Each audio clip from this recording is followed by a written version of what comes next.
السلام عليكم ورحمة الله وبركاته. الفنان محمد عبده يعلن عن إصابته بمرض السرطان، الله يشفيه. وهانتم غتسمعوه في مكالمة صوتية. خليكم على الفيديو حتى الأخير وما تنسوش دعواتكم له بالشفاء. جدا. والأثر اللي صار فينا منها أثر بسيط جدا.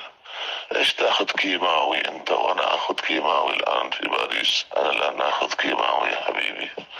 الله معانا، الله يحبنا، صدقني. هاد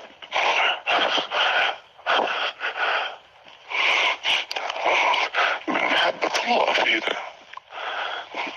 يلا يا حبيبي، الله يرعاك ويرعاني ويرعى كل انسان خدم بلده زينا يا حبيبي. الحبيب محمد،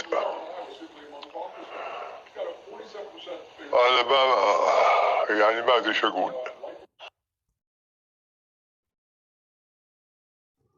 كما سمعتوا الفنان كيقول باللي هو كيتلقى العلاج في باريس وهو كيبكي بحرقة، الله يشفيه يا رب العالمين.